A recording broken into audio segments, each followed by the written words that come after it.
What if I told you that the truest version of the United States Constitution isn't, just that piece of parchment under glass in Washington? Right. It's definitely not the only blueprint out there. Yeah. What if the actual blueprint of the country is also hidden in, like, a jazz record from the 1920s or a poem by Emily Dickinson? Oh, absolutely. Or even, a modern playthrough of a video game. Exactly. I want you to really think about that for a second. Because every time you stream a movie or curate a playlist or even just share some weird meme online, you're actively participating in this massive 250-year-old creative experiment about freedom, identity, and, well, who gets to belong? It's wild to think about it that way, right? Because it completely shifts how you view your own media consumption. Totally. I mean, we are so trained to treat history as just a series of laws and wars. And then art is just the decoration they added afterward. Like wallpaper. Exactly, like historical wallpaper. But when you look at it from a macro level, those two things are entirely inseparable. The art is actually the mechanism driving the history. Which is the perfect entry point for the source material we are unpacking today on this deep dive. We're looking at a pretty monumental text titled American Literature, Arts, and Culture at 250. Identity, Creativity, Diversity, and Global Influence. Such a massive scope. It really is. It covers the span from 1776 all the way to 2026, and it was authored by Professor Dr. Milton Biswas. And I'll be honest, I always kind of thought of the early days of the country as just, a bunch of politicians in powdered wigs arguing over taxes. Yeah, that's the standard textbook image. Right. So where does culture even fit into that? Well, framing our journey today through the lens of Professor Dr. Milton Biswas' research really changes that perception entirely. The mission of our deep dive today is to explore how American culture wasn't just, passive entertainment. Right. It was the active vessel where the soul of the nation was nurtured, violently contested, and constantly redefined.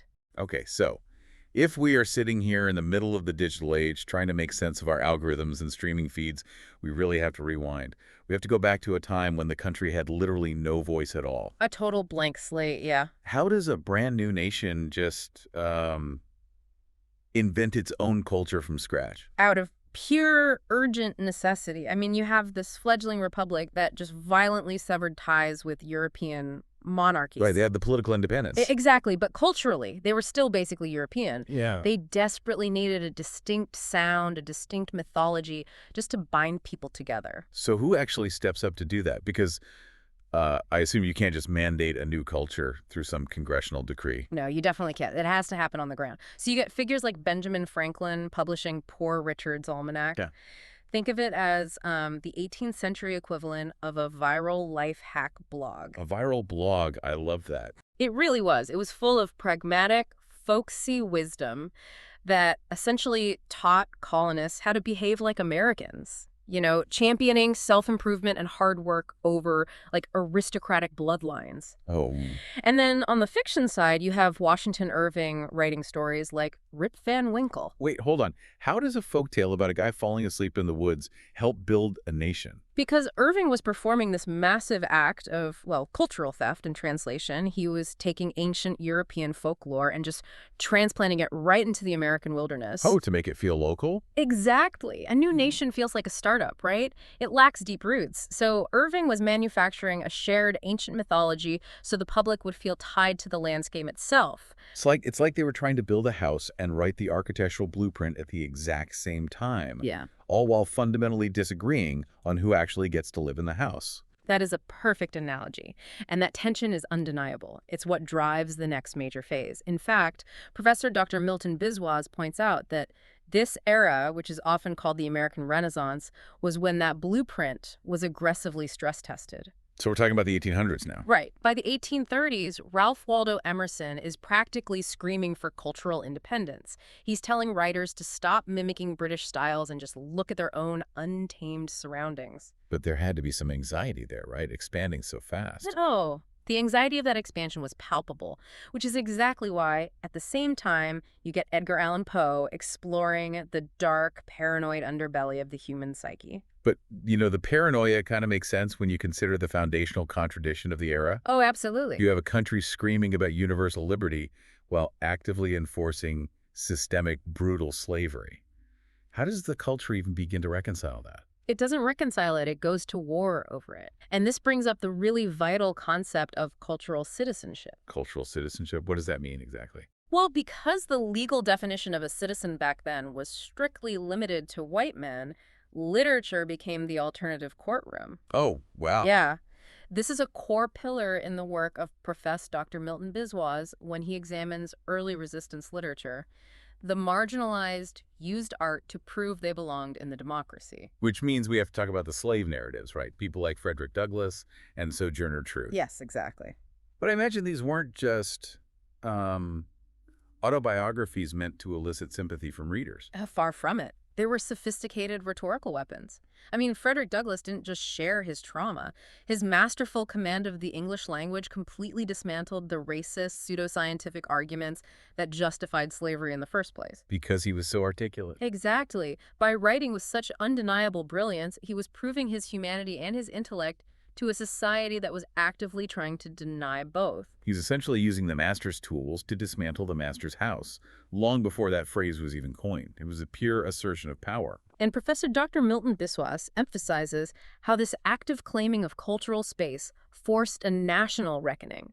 These writers basically held a mirror up to the Republic's hypocrisy. But eventually, a literary argument just wasn't enough, right? No, it wasn't. That foundational contradiction violently fractured the country in the Civil War. So the Civil War completely shatters this grand, romanticized illusion of America. Completely. Because you can't write flowery poetry about nature and ancient myths when your reality is like industrial slaughter.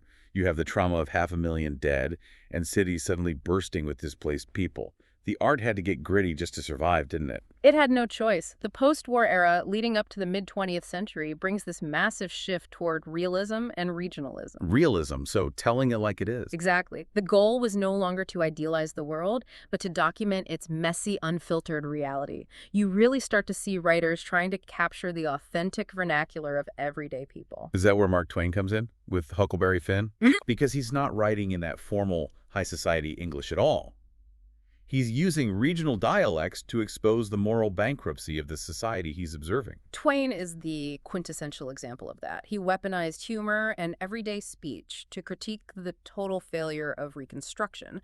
But the definition of what everyday speech was rapidly expanding. Because of industrialization. Industrialization and massive waves of immigration. Writers like Abraham Cahan started documenting the grueling, complex reality of immigrants in the cities. They were navigating this brutal tension between preserving their old world heritage and just surviving in a new capitalist machine. I find it so fascinating how poetry mirrored this fracturing, too. Oh, definitely. On one hand, you have Walt Whitman. He invents this sprawling, boundaryless free verse. It's almost as if he's trying to throw his arms around every single person in the country and pull them into one giant democratic embrace. And completely discarding the strict, rigid rules of European poetic meter in the process. Exactly. But then, wait, on the completely opposite end of the spectrum, you have Emily Dickinson. Right.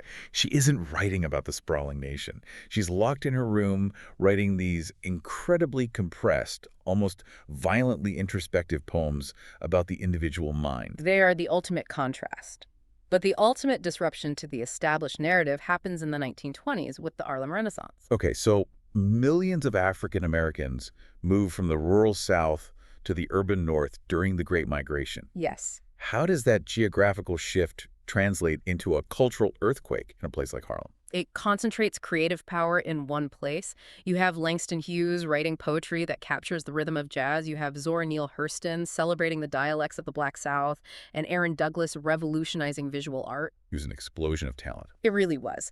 And when Professor Dr. Milton Biswas dives into this monumental awakening, he highlights how they entirely rejected the caricatures imposed on them by white society. They were declaring absolute creative autonomy. And we definitely can't ignore the sonic convention that comes out of this era. Jazz and blues. Oh, those genres fundamentally rewired global music. Think about the mechanics of European classical music, right? A conductor dictates every single note from a piece of sheet music, and the musicians just follow orders. Right, very rigid. Exactly. Jazz threw away the sheet music. It relied on syncopation and improvisation. Every musician in the ensemble had a voice and could change the direction of the piece in real time. That's amazing. When Professor Dr. Milton Biswas looks at this, he notes that it is the ultimate sonic metaphor for an immigrant-built democracy. Okay, let's unpack this for a second. Did the sheer trauma of the Civil War and then World War I basically force American artists to stop romanticizing the world and start fracturing their art to match a fractured reality? That's a great question. Because you look at the lost generation after World War I, you've got T.S. Eliot writing The Wasteland, or Hemingway inventing his iceberg theory, where most of the emotional weight is hidden below the surface. The trauma was absolutely a catalyst for modernism, no question. Writers like Hemingway felt that big, flowery words like glory and honor had been rendered completely obscene by the mechanized slaughter of the trenches. Right, those words didn't mean anything anymore. So they stripped the language down to its bare bones. But there was another force at play beyond just the trauma. Professor Dr. Milton Biswas notes that the cultural impact of all this immigration and internal migration wasn't just a blending. It was a collision. A collision. Yeah, the old metaphor was the melting pot, which implies everyone just dissolved into one uniform identity. But it wasn't a melting pot. It was more like a mosaic. Every piece kept its distinct color and shape, but together they formed a much larger, complex picture. Exactly.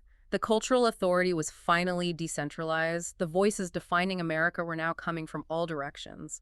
And as we cross the threshold of World War II, that wildly diverse mosaic is about to get a massive global broadcast mechanism. Here's where it gets really interesting to me. Television was essentially a giant cultural megaphone. Oh, huge. But it was a megaphone being fought over. On one side, you had Hollywood executives selling a pristine suburban dream, and on the other side, you had activists broadcasting raw, undeniable truth. That paradox completely defines the second half of the 20th century. Following World War II, the United States emerges as this global superpower, and it realizes that culture is a potent weapon. Soft power. Yes. Professor Dr. Milton Biswas analyzes Hollywood's soft power on a global scale during the Cold War.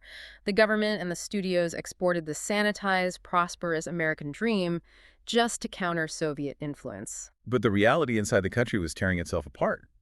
I mean, you can't just export a sitcom about a happy suburban family and pretend everything is fine when the television news is suddenly broadcasting, fire hoses and police dogs attacking peaceful marchers in Selma, Alabama. The visual dissonance was just impossible to ignore. The civil rights movement realized that mass media could be leveraged to expose systemic injustice to the entire world. It was brilliant strategy. It was. Professor Dr. Milton Biswas provides a fascinating analysis of how the civil rights movement utilized this cultural dissonance. It wasn't just a political struggle. Leaders like Martin Luther King Jr. and writers like James Baldwin were orchestrating a profound cultural reimagining of what the nation was actually supposed to be. Baldwin's essays were so piercing because he just refused to let anyone look away from the hypocrisy. Exactly. You see a similar, albeit very different, rebellion happening with the Beat Generation. Mm-hmm. Jack Kerouac and Allen Ginsberg, they were looking at this post-war consumer-driven conformity and completely rejecting it in favor of this raw spiritual surge. And the Beats really laid the groundwork for what becomes a massive disruption, the explosion of youth culture. Right.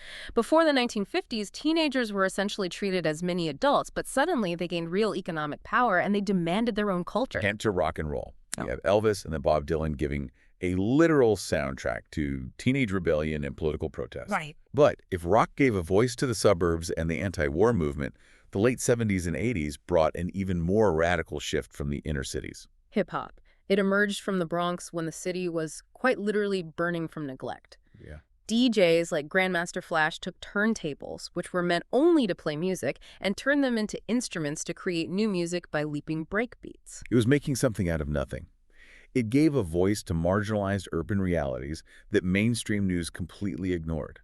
It shifted power in a way that Professor Dr. Milton Biswas ties directly to how youth culture bypassed traditional authority. Precisely. And this democratization wasn't just happening on records either. Physical institutions were forced to change. Yeah, look at the evolution of museums. Historically, they were these elite, quiet repositories that only validated Eurocentric art. Very stuffy. Very. But spaces like the Studio Museum in Harlem challenged that dynamic. They transformed galleries into active sites of community memory and cultural activism. It's a massive shift in who gets to hold the pen. But, if television and record labels were a megaphone controlled by a few executives in New York and L.A., the turn of the 21st century takes that megaphone and shatters it into a billion pieces. Welcome to the digital frontier. From 2000 to the present day, we witness the complete collapse of centralized broadcasting.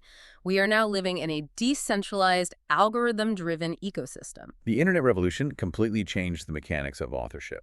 I mean, you don't need a gatekeeper to grant you permission to publish a book or release a song anymore. Not at all. You have self-publishing, social media, and global streaming platforms.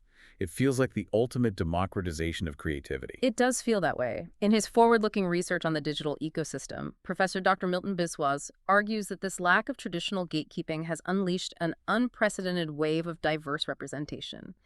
Anyone with a smartphone can theoretically build a global audience. It's wild to think about. We are even seeing entirely new mediums emerge that challenge our very definition of storytelling. Gaming culture is the perfect example of that. If you look at a franchise like The Last of Us, it isn't just a game. Right. It blends complex novelistic narrative with cinematic visuals and active player interactivity. It's an art form that could only exist in the digital age. But we do have to acknowledge the dark side of this, right? The internet isn't exactly some utopian public square. Far from it. It is a profound double-edged sword. Yes, marginalized voices can bypass the old barriers, but they are instantly met by new, invisible gatekeepers. Algorithms. Exactly. The code decides what goes viral and what gets buried.